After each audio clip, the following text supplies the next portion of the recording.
Marcia Kramer. In the next hour, you and I together will return to Poland to explore what I found to be a pretty amazing thing.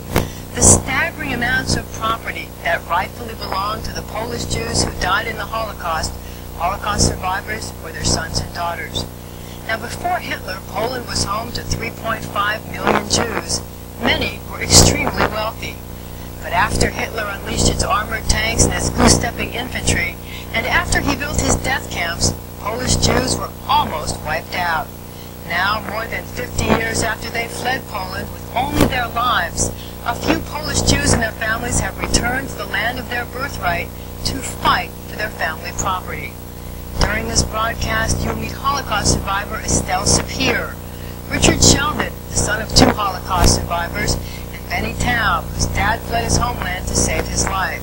You'll see how their souls are still deeply rooted in Poland's soil, and you will learn what that means for them and what it may mean for other Holocaust survivors and their families, Jew and non-Jew alike. I never thought I'd be here. I never thought I'd be here. Richard Sheldon was excited as he stepped through the doorway of a gray stone building in Warsaw, Poland, and came face to face with his past, his present, and now his future. In the cracked paint of the once elegant passageway, the sweep of the still majestic building, he sees the face of his grandfather, Eliash Mazur, who lived in a top-floor apartment so grand and went all the way around this courtyard. Eliash Mazur was a pillar of the community and a wealthy Jewish banker. He fled Poland one step ahead of the Nazis, leaving behind a fabulous lifestyle. He was one of the lucky ones. Yes, he had to abandon his home and all he held dear, but at least he escaped with his life. Most Polish Jews weren't as lucky. As the world knows, Hitler's mission was to annihilate the Jews. Poland became a special target of Hitler because it harbored the single largest Jewish community in the world. About 3.5 million of Poland's population of 35 million was Jewish. By the end of World War II, 3.2 million Polish Jews had been murdered, comprising just over half the 6 million Jews of all nationalities slaughtered by the Nazis as part of the Holocaust. But the Jews of Poland were also wealthy. While only 10% of the population, they paid 30% of the taxes. Taxes on owning land, running banks, selling diamonds, leasing real estate, building hotels, processing food, and importing and exporting goods of all kinds. They left their homes and their businesses behind as they fled the country or were taken to concentration camps. Now, more than 50 years after the pain, the suffering of the war, there are still the nagging questions of the property. Scott Sheldon is Eliash Mazur's 12-year-old grandson. It belongs to us and we should always keep it. The communist chokehold on Poland froze any hopes that the land or the homes could be reclaimed. But now the climate, for the very first time, is right to try. Why is the timing so right? Well, with the Swiss finally agreeing to at least try to return some of the looted Holocaust cash, Poland, with its thriving pre-war Jewish community, looks like the next big battleground in the demand for true war reparations. So to investigate firsthand, those two headed for Poland. And what I discovered is mind-boggling. In cities and villages throughout Poland, there's a staggering amount of property that rightfully belongs to Jews and others who became enemies of the Nazis. I went with a group of daring New Yorkers who believe they have legitimate property claims to make. I traveled the emotional journey with them, and over the next hour, I'll share their stories with you. You'll meet Richard Sheldon, his wife Cyril, daughter Stacy, age 15, son Scott, age 12, and daughter Sloan, she's 10. Richard's grandfather was one of the richest men in Poland. There's a little bit of anger, and part of the realization that is if there wasn't a war, I'd be a citizen of Poland, and I'd live my life in Poland. A lonely Estelle Sapir, returning to Poland for the very first time since the Nazis drove her out at age 16. Her wealthy banker father, Joseph, and most of her family were gassed or shot to death in the Holocaust. She brought her niece, Jeanette Bernstein, and nephew, Herbert Bronner, to give her strength. I am scared. I'm scared for my future. Stop. And Israeli Benny Taub, whose family came from the Polish city of Lodz. The largest group of Holocaust survivors came from Lodz.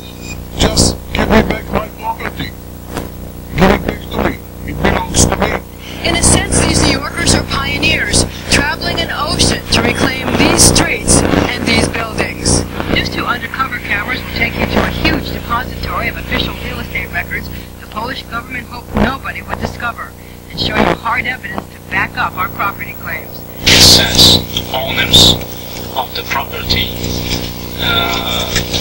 which the book is for, and the name Eliasz Mazur, Chaim Lazar Leon Mazur, Aaron Adolf Mazur i Lidia Bizerek.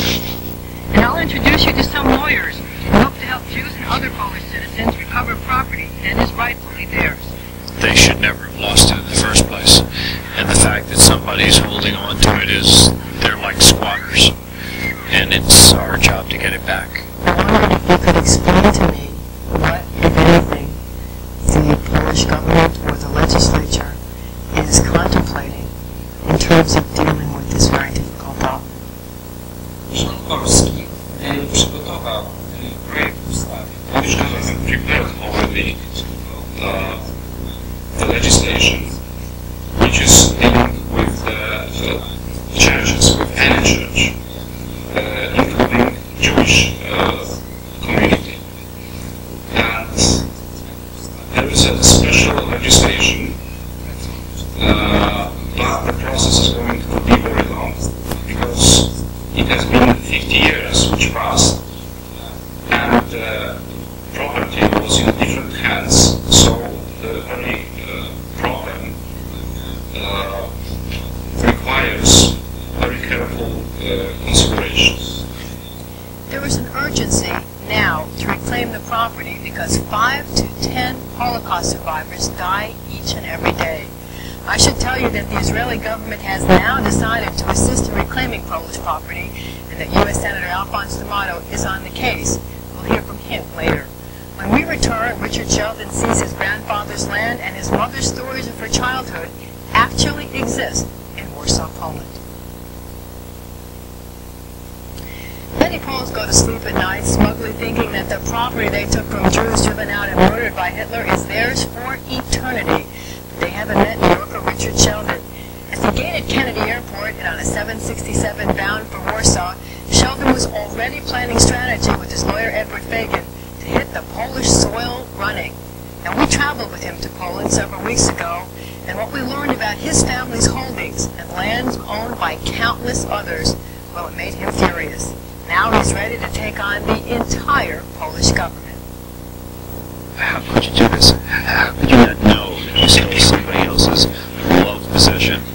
And there's a sense of being raped, a sense of being violated. You know, that something that was dear to somebody was just taken away, and there's no recourse, and there's just a sense of these people, probably the day my grandparents moved out, they just moved right in, and it just doesn't seem right.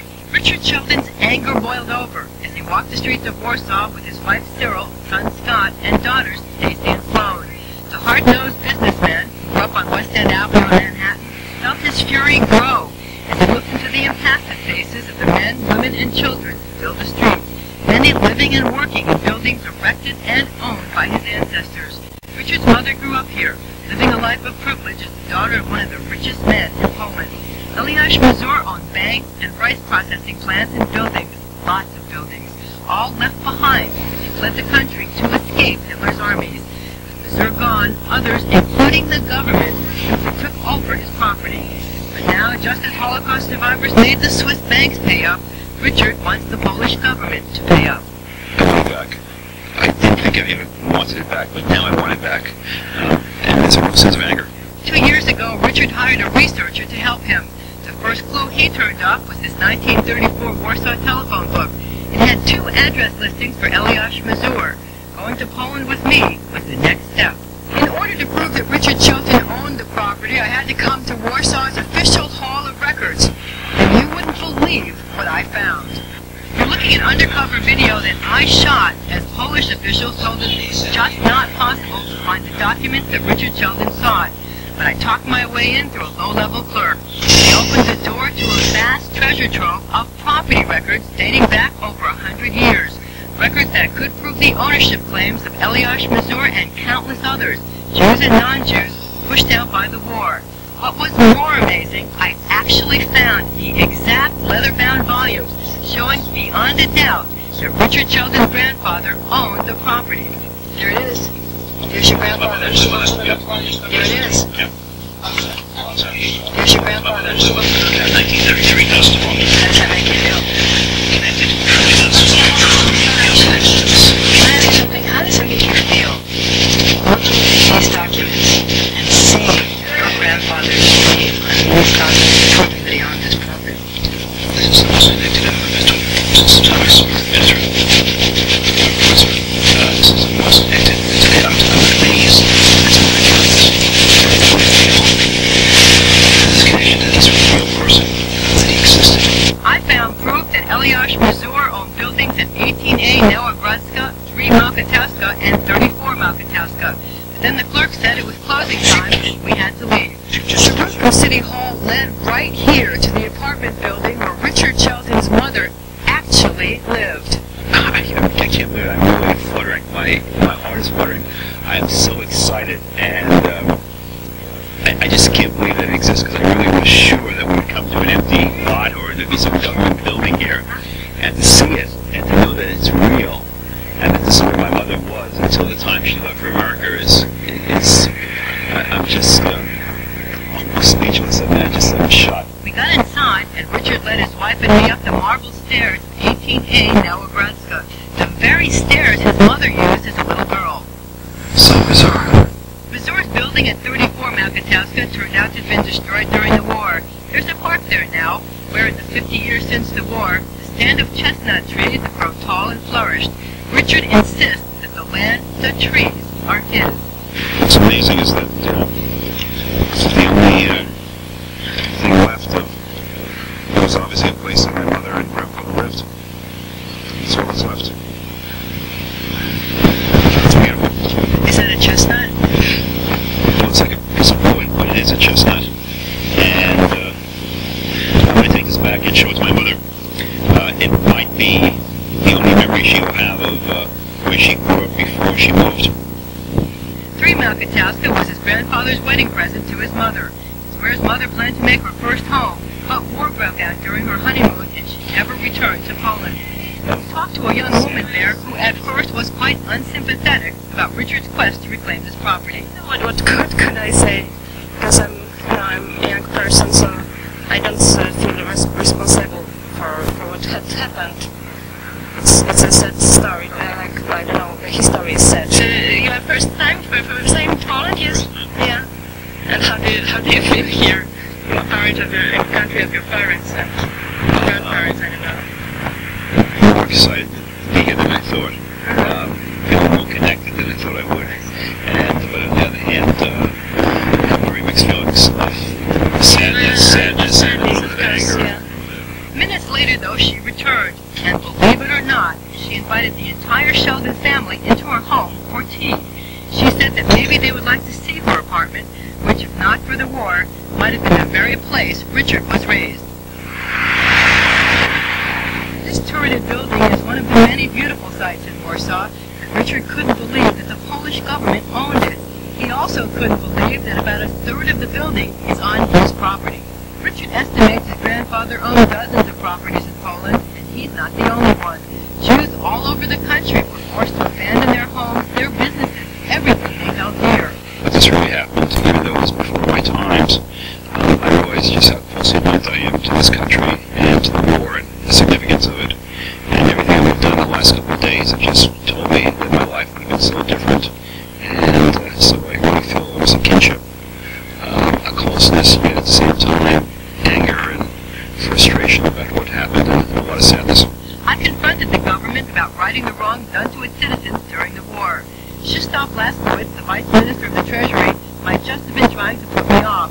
But after a while, he admitted that the country faces a big problem. Which means that the statistics companies we estimated that there are about 170,000 people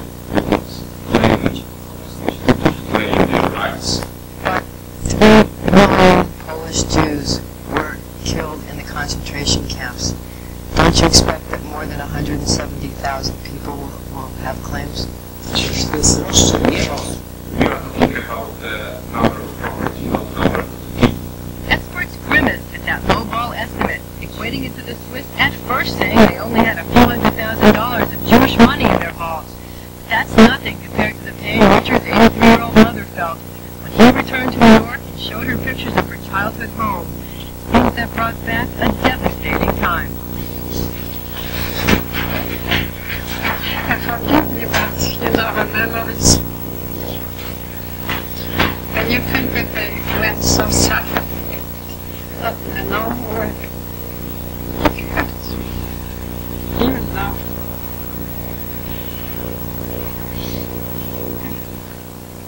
Before he left for Poland, Richard Sheldon found it hard to believe he would actually find his family's property. Now he is a believer, and you can believe that Richard Sheldon will return to Poland to take back his land. When we return, you'll meet Estelle Sapir, a tough little lady who, empty inside because of the Holocaust, nevertheless pushed herself to return to the country of her birth and face the painful memories of Nazi gas chambers and firing squads. When the Nazi death march drove Estelle Sapir from Poland at the age of 16, she vowed to get even. She joined the resistance, planting bombs that blew up German supply trains. When the Swiss refused to give her the money in her father's bank accounts, she vowed to fight them. And after 50 years, she became one of the first to get an actual cash settlement from Hitler's bankers. Now the former bomb thrower has vowed to make the Polish government restore her family's property, but it is the most painful battle of her 73 years. I have to do it. The shock, the anguish, never left Estelle Sapir for one single moment of her return to Poland. Yes, she speaks softly, but the Polish government shouldn't underestimate Estelle's resolve. Just minutes before, her stomach had twisted in knots as she caught her first glimpse of the Polish countryside through the window of the airplane taking her back to the place where she was born, where her father and most of her family died in Nazi gas chambers and by firing squads. But after the plane touched down on Polish soil, she gathered herself up, all 4 feet 7 inches of her, and marched through the airport with her niece Jeanette Bernstein and nephew Herbert Bonner. She was intent on finding her family property and reclaiming it for them as much as herself. This train station was the last thing Estelle saw when she left Poland, and it was a boxcar like this that brought her father, Joseph Sapir, to the death camp. Oddly, before they killed him, the Nazis took this picture of the men in her father's barracks. Joseph Sapir is in the top row on the right. Seeing Warsaw again after more than 50 years, Estelle became withdrawn. She sunk into sadness at the stark reality confronting her. All of her relatives had been murdered. She had no one. She was the only survivor. And so she found it almost impossible to relate to the brightly colored trolley cars, the first modern skyscrapers dotting the skyline. She said we'd find her family's apartment right around the corner from the dreaded Heviak prison, where a tree with no bark and severed limbs stands as a memorial to all the Poles, Jew and Christian, murdered by the Nazis. I see faces from everybody, from all my family. But they were chatty. I heard the voices calling my name. I remember the sound of the bullets, and I remember the walking from the German soldier. Estelle's footsteps slowed as she walked toward the place where she grew up. Wonderment at the way the streets had changed, mixed with terrible, terrible memories. I'm shaking from here. Are you cold? Yes, no. Well, stop ready to go back. A few more steps. Oh my God, I cannot believe this. I really cannot believe it. So we came with Estelle to the very spot where her house once stood. She trembled, she shook, and she had to turn away. I want to stop. Estelle discovered that the apartment building her banker father owned had been destroyed during the war. In its place, she saw this Russian-built apartment building. The banker father owned on Senatorska Street was now a row of stores, including a deli. But instead of crushing her, the changes, the rush of harsh memories, strengthened her resolve to hire lawyers to help reclaim her property. Their first stop will surely be this Warsaw Real Estate Records Depository that I discovered and explored with the help of a cooperative clerk. She hopes this dusty room, where I found records crucial to proving claims from other Holocaust victims, will also provide the evidence to make her case, the same way she finally made her case to the Swiss. This belongs to us. I don't know how long I'm going to have out today. Nobody has time to this. I stopped on the street to ask her a question. If you could talk to people in the Polish government now, what would you say to them? To give it back. To give me back. This area belongs to I give it back. After her pilgrimage to Warsaw, Estelle still had one more difficult thing to do, and it was the saddest journey of her life. Estelle traveled 150 miles through the countryside to visit the Majdanek concentration camp where her father was murdered by the Nazis. But before she toured the camp, Estelle told me she was driven by the need to tell her father that she had accomplished the one task he had asked when they parted for the last time, getting the money from the Swiss banks. I promised my darling. I promised him in French, in Polish, in English. I promised I will come. Here I am. On the I tell I am. And I will kiss the heart we used to walk the last minute. I kept my promise. Now.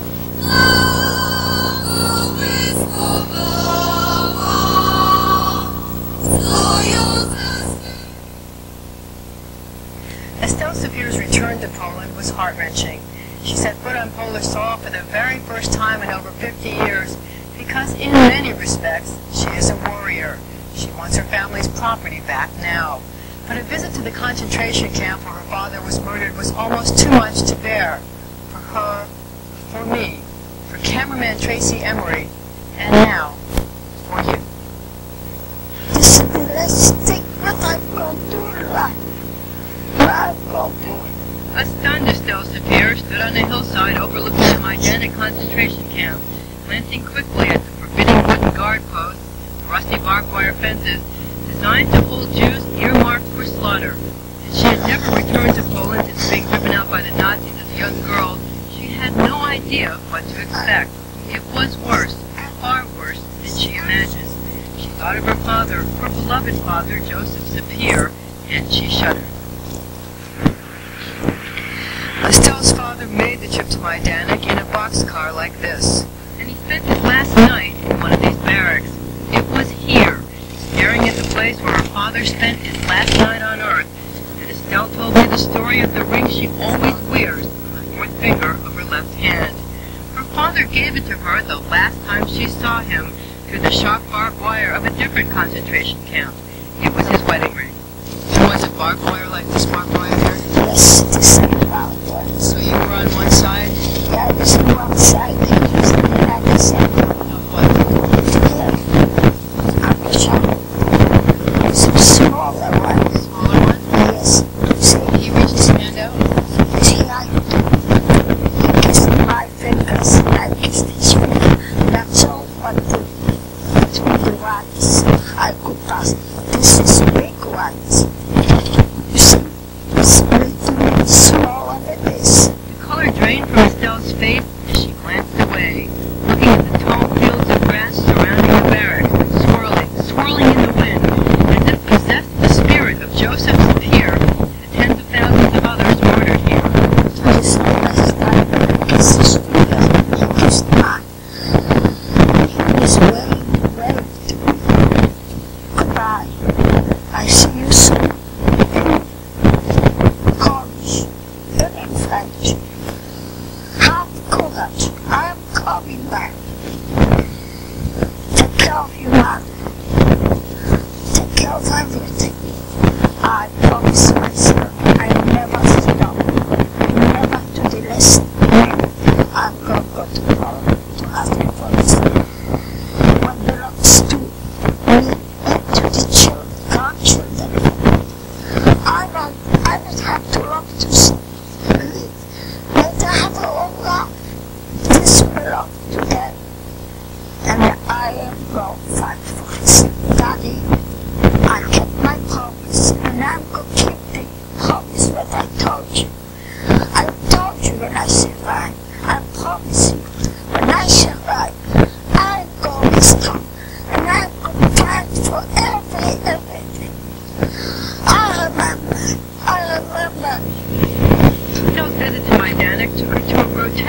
memorial, the colossal spaceship-like structure filled with the ashes of those gassed and cremated here, is open to the air, which horrified Estelle and her family, Miss Jeanette Bernstein and nephew Herbert Bronner. The ashes belong on me. My eyes in my mouth.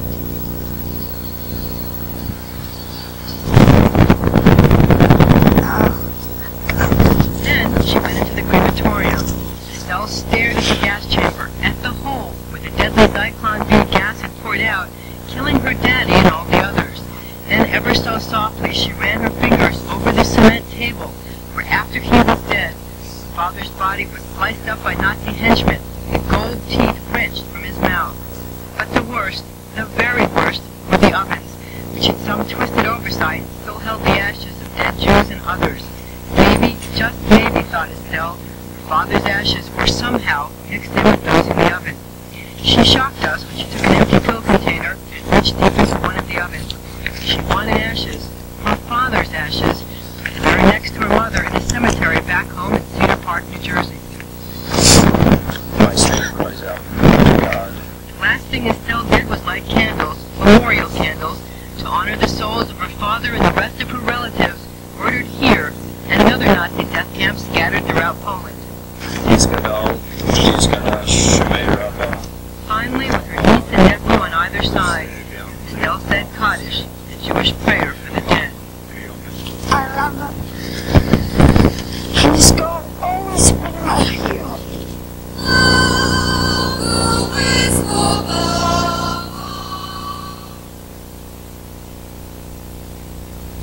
It's a simple fact, but one that's hard for some to swallow. Jews own fully 1/3 of the wealth in pre-World War II Poland, a wealth larger in both size and magnitude than the gold Holocaust victims deposited in Swiss banks. But Poland didn't have a mere handful of wealthy Jews. Jewish merchants were everywhere, owning huge chunks of cities and towns across the country. One of them was Benny Taub's father. I know exactly how much property he left, and I think the cost in today's value is tens of millions of dollars. Tens of millions of dollars. I must admit that at first I had a hard time believing Benny Taub's claims. Then I went to Lodz, once grand city of wide boulevards and ornate buildings in the northwest part of Poland, where the Taub family lived for generation after generation until they escaped to Palestine one step ahead of Hitler's armies. He believed that leaving the country would have been the best for his family. And actually speaking, he was right. Because while leaving the whole property behind, he saved the whole family, which means my mother and his brother and with 3 kids. When he did it, a lot of our friends and family says, "You are crazy, you are going to leave all your property behind." And my father and his brother were one of the richest people in Lodz. They owned a huge amount of real estate. Taub's attorney came with us to inspect the property the family left behind when they fled the Nazis. As I started to walk the streets with attorney Michael Whitty, I really had no sense how much real estate in Lodz had been stolen from the Jews living there. They owned more or less so much. This street, Peretrowska, is like the Fifth Avenue of Lodz. With its graceful dome structures, posh stores, and elaborate apartment complexes, it is often close to traffic. Poles use bicycle pedicabs to get around. Before the war, most of Peretrowska was owned by Jews, including the Taub family. To start the process of trying to get his family real estate back, Taub did an exhaustive search of local records. With his help, he found proof. These records on file in Lodz provided the hard evidence to prove Taub's ownership claim. These are some of the buildings Taub insists the Polish government must give back to his family. Michael Whitty and I found every single one of them. Taub family owned 480 apartments, including this entire block of Sterlinga Street, a bank on Peretrowska Street, which is where the government now runs this post office, and the Hotel Savoy. I've been to Hotel Savoy, it's full up.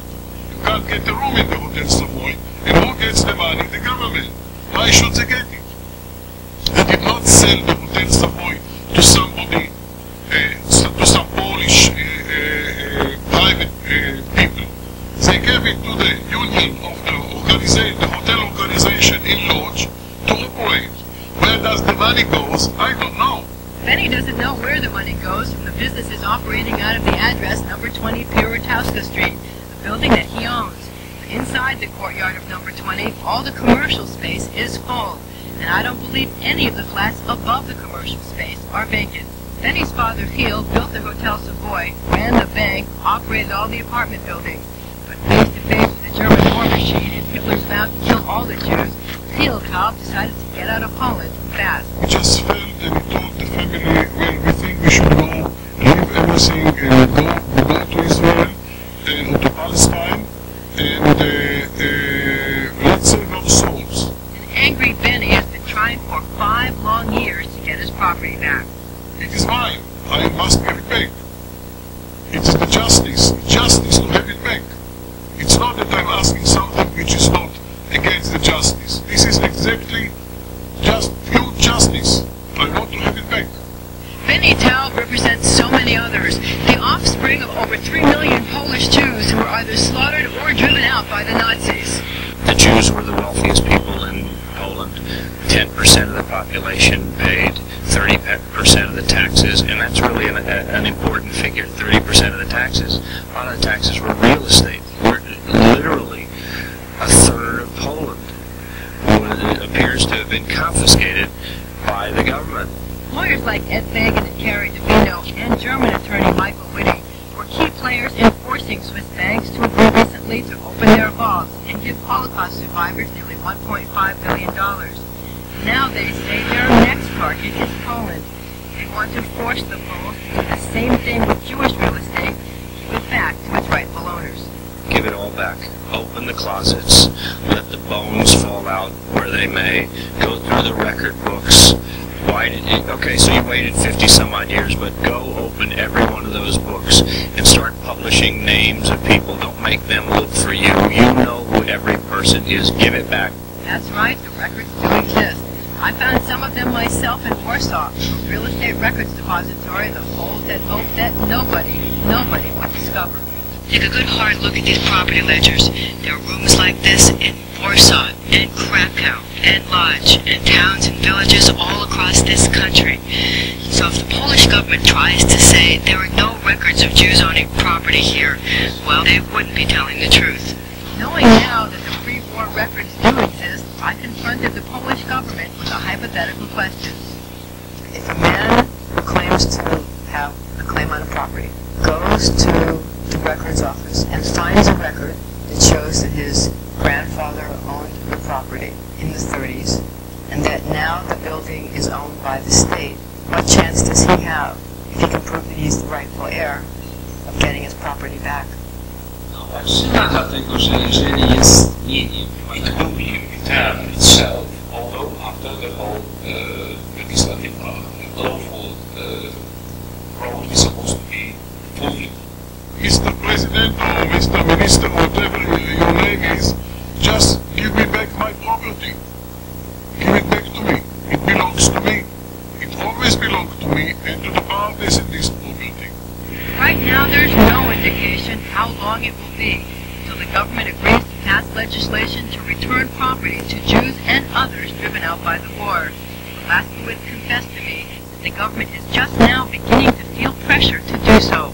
Lawyers say that our News 2 reports will add to that pressure, and what's more, the lawyers say there are hundreds of thousands, possibly millions, of Polish immigrants in New York and Israel and all over the world who can legitimately demand their land back, this land.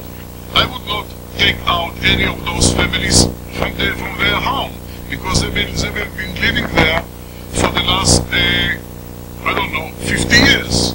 So what they should do, they should pay a normal and up-to-date rental, and they should keep the apartments. If they want to buy the apartments, why not?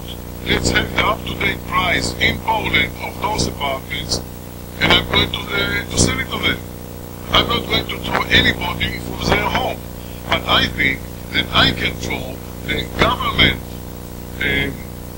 people from the hotel and the government people, the Lodz municipality people from the bank. As we traveled around Poland this week, what we saw was the wealth of a nation. It wasn't the wealth of the Poles. Polish nation. This was the wealth of the Jewish nation. And it's still here. The old country is not a myth. It hasn't been swallowed up by the Holocaust. Americans need to know that the old country is here, and it's your legacy. And do you want to get it back? I think that we have to work with the Polish government. I think the Polish government wants to join the community of nations now, and I believe that the prospects are very good for restoring this legacy to Jews all over the world. You think you have claims? There are many ways to press them. Take a pen, take paper. They should start writing. I think every one of them should start writing the Polish consulate in New York. I think they should start flooding the Polish government with letters saying, we tried to get this for 50 some odd years. Lawyers Ed Fagan and Carrie DeVino say they're going to file suit against the Polish government. Meanwhile, Benny Tao promised me that the first money he gets from Poland will go to fix the forgotten Jewish cemetery in Lodz. He'll visit that cemetery when we return. In Warsaw, Lodz, and the Majdanek concentration camp, Jew haters have today placed anti-Semitic slogans near the paths where millions of people see them. The slogans open up deep wounds in Holocaust survivors and their families. It's time somebody really stand up behind us. I'm just so angry that they took it in the first place and they never shared us. I have tremendous anger. I'm here and I'm proud to be a Jewess, and my kids will be proud to follow in these footsteps, and it will never ever happen again if I can help it. They come from 3 different generations spanning 61 years, but all 3 were touched in similar ways by their return to Poland and the hunt for property and possessions belonging to their loved ones. It was in many ways an emotionally draining trip, as all these New Yorkers were made to face the harsh reality that today, more than 5 decades after World War II, Jews are still the hated and the hunted in Poland. The anti-Semitic graffiti is everywhere. This is the apartment house that was given to Richard Shelton's mother as a wedding present. Imagine our surprise when we got here and we found this piece of anti-Semitism scrawled on the wall, a hangman's noose with a Jewish star. But there's much more. Anti-Semitic slogans are scrawled on the walls of buildings in Lodz to attack an unsuccessful soccer team, and carved into a wooden beam of the Majdanek concentration camp. Then there are the charred remains of a room in the Warsaw synagogue that was firebombed last year by unidentified arsonists that have not yet been brought to justice. But the lack of respect for Jews in Poland is also evident in the single largest Jewish cemetery in Europe. It's in Lodz. 180,000 people are buried there, but apparently nobody cares about it. I found graves that had been desecrated, headstones broken, and weeds, fields and fields of weeds growing 6 feet high. So high that in many spots it's hard to make out the graves. After experiencing and feeling the place that had slaughtered their relatives, I asked these New Yorkers if they still wanted to fight for the return of their property. To talk about this, we all came to a tiny village where the bright, shiny images of apple trees and outdoor cafes and kids eating pretzels stood in stark contrast to the dark underside of Poland we experienced for a week. I want everything back. I'm very, very angry. I'm the Polish people. I'm the Polish government. I'm not the rich. And I want everything back. I think they should just admit that it actually did occur. I would like to get back the properties that my grandfather owned. For many, there is sustained anger at the Polish government. They sat back and watched millions of Jews perish in a horrible way, and then they took their property. So I think it's only right that they turn something that was wrong into something that is right. For these New Yorkers and the thousands, perhaps millions of others who think they have legitimate claims to land in Poland, the big question is what's next. The Polish government itself is now engaged in an internal debate on what to do. One high-ranking Polish official, Krzysztof Laskowicz, Vice Minister of the Treasury, told me Western nations are just starting to pressure his government to do the right thing as a means of being allowed to participate in Western alliances like NATO and the European Union. Privatization is an important part of the transformation of the state. And one cannot build on the heart made the people, and you cannot build new state. Laskowicz talks the talk of doing the right thing, but when it comes right down to it, will his government walk the walk and give the property back. Remember, even his own very own conservative estimates indicate there are 170,000 buildings the state must give back to Jews and others driven out by Hitler. Many think it will take pressure from abroad, including Israel and the United States. One American who's ready to jump into the fray is U.S. Senator Alphonse D'Amato, who praised the work of News 2 in opening up this issue for worldwide inspection. D'Amato told me he intends to hold hearings to explore how many Americans have claims on property in Poland. This is not a matter of retribution. This is a matter of justice, where claims can be substantiated to properties that have been taken improperly and belong to others, that there is absolutely an obligation, particularly where the governments themselves control the property. And that is just inexcusable. And they can make reparations, and there are ways of making settlements. There's a real sense that during World War II, the American government didn't do as much as they could to maybe help the Jewish people in all of their torturous road, and that maybe now this is a time for them to admit, particularly the State Department, that they ignored what was known evidence about what was going on with the Jews, and that was 60 years later, I would hope that maybe they could do something to make up for those times. In terms of bringing Poland into NATO and bringing Poland into the sphere of influence of Western Europe and the United States, I think the U.S. government has a role to play here, and we'll be talking to them about that. The American government should not get in our way of trying to get back the properties that belong to these people. What should the American government do? They should support the people still burning just to get the properties back for compensation. Jeanette, what should the American government do? They definitely should intervene in our behalf, and I think if they stood up, they have a lot of clout. Seeing the extent of the property Jews and others can lay claim to in Poland solidified Attorney Ed Fagan's commitment to forcing the Polish government's hand.